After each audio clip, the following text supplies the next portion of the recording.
నమస్తే. శ్రీ గురుభ్యో నమః. శ్రీమాత్రే నమః. ఆదిత్యాయ చ సోమాయ మంగళాయ బుధాయ గురు శుక్ర శనిభ్యే రాహవే కేతవే నమః. జపాకుసుమ సంకాశం కాశ్యపేయం మహాధృతిం తమోరిం సర్వపాపగ్నం ప్రణతోస్మి దివాకరం.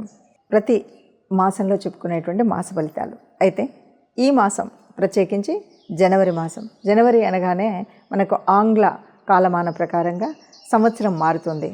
2026 జనవరి.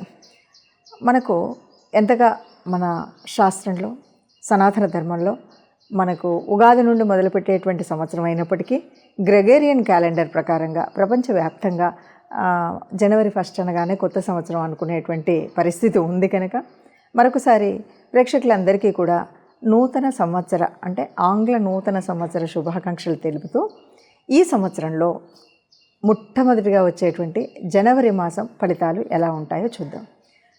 జనవరి కొత్త ఆశలు, కొత్త ఊహలు అందరూ కూడా ఇప్పుడున్నటువంటి కాలానికి ఇవన్నీ కూడా కొత్త నెలగానే అనుకరిస్తూ ఉంటారు. కాబట్టి ఇందులో ప్రత్యేకించి ఈ మాసంలో మనకు కనబడేటువంటి ఒక ప్రత్యేకత ఏంటి అంటే, ఈ మాసంలో పండగలే వచ్చిన గ్రహాల అన్నీ కలిసి ఒకచోట కూటమి అయ్యేటువంటి పరిస్థితి ఉంది. గ్రహ కూటమి అంటారు, పంచగ్రహ కూటమి.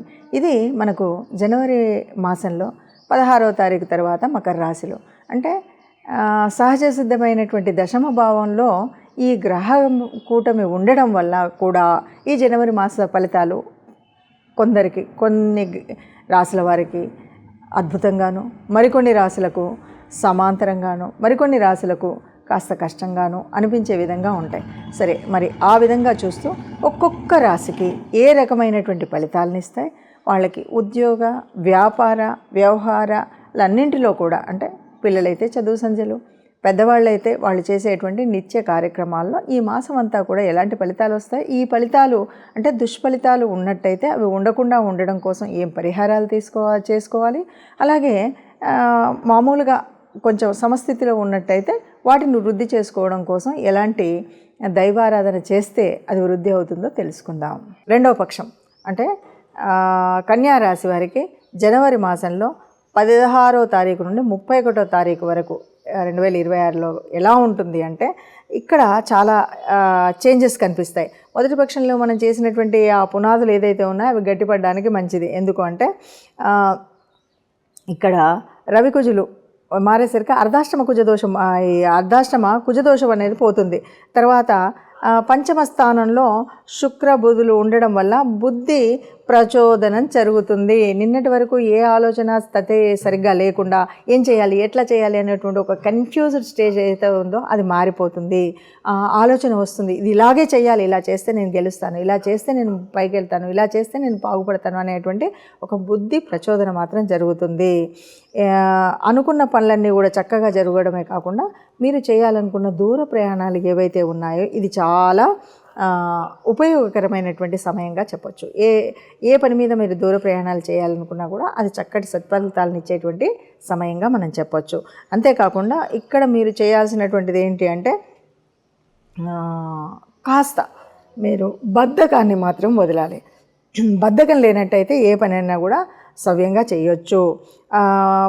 పండగల్లో, ముఖ్యంగా పండగ సమయాల్లో కానీ ఏదైనా ఏకాదశి ఇలాంటి తిథుల్లో కానీ కాస్త దానం, ధర్మం, దేవత ఆరాధన అనేది మర్చిపోకుండా చేసినట్టయితే మొదటి పక్షంలో చేసినటువంటి పనులకు ఫలితంగా కొనసాగింపుగా రెండవ పక్షంలో అద్భుతమైనటువంటి వృద్ధి మీకు కనిపిస్తుంది.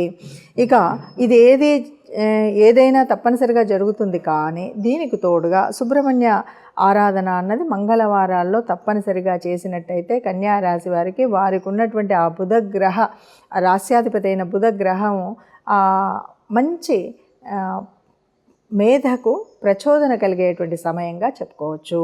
సవ్యంగా ఉంటుంది. కాబట్టి ఈ మాసంలో చేయవలసినటువంటి దాన ధర్మాలతో పాటు మనం చేయాలనుకున్నటువంటి పనులు చక్కటి ఆలోచన విధానంతో ముందుకు సాగుతాయి. చక్కగా ఉంటుంది రెండవ పక్షం అంతా అని కూడా గట్టిగా చెప్పొచ్చు.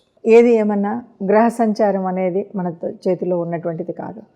జన్మరీత్యా మనం ఏ రాశిలో పుట్టినప్పటికీ గోచార రీత్యా జరుగుతున్నటువంటి మార్పుల వల్ల కొంత మన రాశి మీద ప్రభావం పడడం అనేటువంటిది సహజంగా జరిగేటువంటి స్థితి.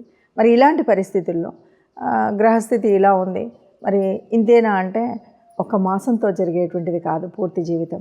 జీవితంలో అనేక రకాలైనటువంటి మార్పులు వస్తున్నప్పటికీ కూడా ఒక్కొక్క మాసంలో ఒక్కొక్క రకమైనటువంటి ఫలితాలను తీసుకుంటూనే దాన్ని ఒక పునాదిగా మనకు చెడు జరుగుతున్నప్పుడు జరగకుండా ఉండడం కోసం ఏం చేయాలి, మంచి జరుగుతున్నప్పుడు దాన్ని ముందుకు తీసుకువెళ్ళడం కోసం ఏం చేయాలి అన్నది తెలుసుకోవడం కోసం చేసే ప్రయత్నమే జాతకాన్ని తెలుసుకోవడం, గోచార రీత్యా ఉండేటువంటి ఫలితాలను తెలుసుకోవడం. మరి ఈ రీత్యా కనుక మనం చూసినట్టయితే ఇప్పుడు ఒక్కొక్క రాశికి ఒక్కొక్క ఫలితం ఉన్నప్పటికీ కూడా మనం పరిహారం, ఎందుకంటే మనకు గ్రహాలు ఎలా ఉన్నాయి, ఎందుకున్నాయి అంటే ఇదంతా కూడా పూర్వజన్మ సుకృతం అనే అంటాం. పూర్వజన్మలో ఉన్నటువంటి ఫలితాలకు ఆధారంగానే ఆ పూర్వపుణ్య ఫలంగానే మనం పుట్టినటువంటి రాశిగానే ఉంటుంది. మనం వచ్చేటువంటి కాలగమనంలో వచ్చేటువంటి మార్పులు కూడా మనకు అందుకు అనుకూలంగా ఉంటాయి.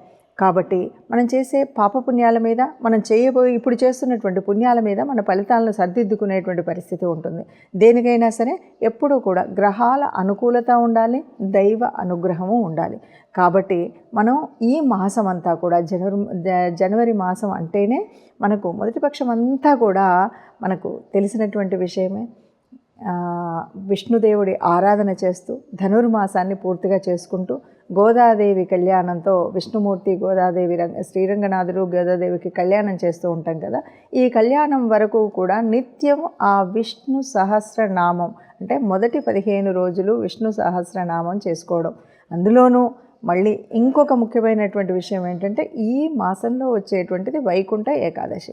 దీన్ని కూడా దృష్టిలో పెట్టుకున్నట్టయితే ఈ మాసమంతా కూడా మనం పుణ్యమైనటువంటి ఫలితాలను పొందాలి అంటే తప్పనిసరిగా ఆ విష్ణు సంబంధితమైనటువంటి ఆలయాలకు వెళ్ళడం, విష్ణు సహస్రాన్ని చదవడం, వీటితో పాటు ఎక్కడైనా సరే ఆ విష్ణు దేవాలయాల్లో ఆ ధ్వజస్తంభం దగ్గర దీపాన్ని పెట్టడం, ఇవి మనం చేయవలసినటువంటివి.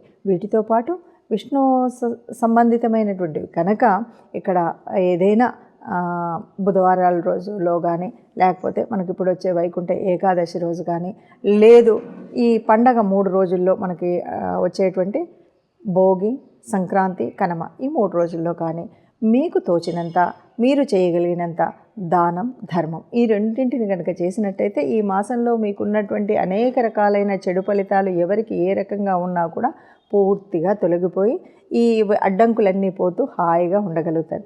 కాబట్టి ఇక్కడ మనం ప్రత్యేకించి నిత్య దేవతారార్చన లేదా ఇష్ట దేవతార్చన చేస్తూనే విష్ణు దేవాలయాల్ని సందర్శిస్తూ దానం చేసినట్టయితే మనకు ఏ రకమైనటువంటి కీడు కలగకుండా ఈ జనవరి మాసం. ఎందుకు మనం ఈ జనవరి మాసంలో ప్రత్యేకించి ఇలా చెప్పుకుంటున్నామంటే ఏదైనా సరే సంవత్సరంలో మొట్టమొదటి మాసంలో ఎలాంటి విఘ్నాలు లేకుండా ముందుకు వెళ్ళినట్టయితే సంవత్సర కాలం దిగ్విజయంగా ఉంటుంది అనే భావన ఉంటుంది. కాబట్టి దానం ధర్మంతో మన కష్టాలని కడతెరుచుకుందాం. మొత్తంగా మనం చెప్పాలి అంటే ఇప్పుడు మీరు రాశి ఫలితాలు చూడగానే చాలామంది రకరకాలుగా మాట్లాడుతూ ఉంటారు.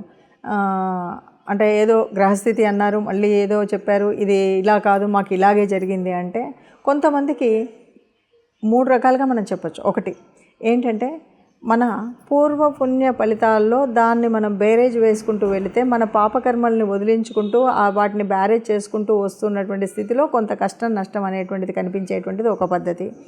ఇక రెండవ పద్ధతి మనం నిజంగా మనము మన రాశి ఇదేనా, మన స్థితి ఇదేనా అన్నది సగం మందికి తెలియదు. ఎందుకంటే జన్మ సమయంలో సరిగ్గా నిర్ణయం తీసుకున్నటువంటి వాళ్ళు చాలా తక్కువ మంది ఉన్నారు. పాతకాలంలో అయితే ముఖ్యంగా ఊర్లలో ఉండి హాస్పిటళ్ళల్లో సరి అయిన సమయం చెప్పినటువంటి వాళ్ళు కొంతమంది ఉంటారు. ఇక మూడవ స్థితికి వస్తే ఇక్కడ మనం చెప్పాల్సింది ఇది గోచార రీత్యా జరిగేటువంటి మార్పులు. ఈ గోచార రీత్యా జరుగుతూ ఉన్నప్పుడు కోటాను కోట్ల మందిలో కొంతమందికి మాత్రమే ఎందుకు అవుతుంది, మిగతా వాళ్ళకి ఎందుకు అవ్వదు అంటే జన్మరాశి మనం ఏదైతే జన్మకుండలి రీత్యా మన జన్మరాశి చక్రంలో మనకు కొన్ని రకాలైనటువంటి యోగించే గ్రహాలు, యోగించని గ్రహాలు ఉండడం వల్ల ఆ గ్రహస్థితి ఏ స్థానంలో ఉందో, 10వ స్థానంలో ఉంటే ఉద్యోగానికి నీకు ఇబ్బంది లేనటువంటి రవి ఉన్నాడు, చక్కగా గవర్నమెంట్ ఉద్యోగం అనుకోవచ్చు. అలా కాకుండా ఇబ్బందులు కలిగించేటువంటి స్థితి ఉందా, ఏ గ్రహాన్ని ఏది చూస్తుంది అంటే గ్రహం యొక్క యుతి, దృష్టి, ఇవన్నిటి మీద ఆధారపడేటువంటి ఈ గొప్పనైనటువంటి వాడిని మనము స్థాళీపులక న్యాయంగా చెప్పడమే ఇందులో ఉంటుంది. కొంతగా మనకు జరగబోయే నష్టాలు ఎందుకు చెప్తారు అంటే ఆ నష్టాలను తట్టుకొని ముందుకు వెళ్ళడం కోసం. కష్టాలు ఉన్నాయి, ఆ కష్టాలను కడతీర్చుకోవడం కోసం సవ్యమైన మార్గంలో వెళ్ళండి, ఈ దేవత ఆరాధన చెయ్యండి అని చెప్పడం కోసం చేసేటువంటి ప్రయత్నమే ఈ మాస ఫలితాలు అని చెప్పచ్చు.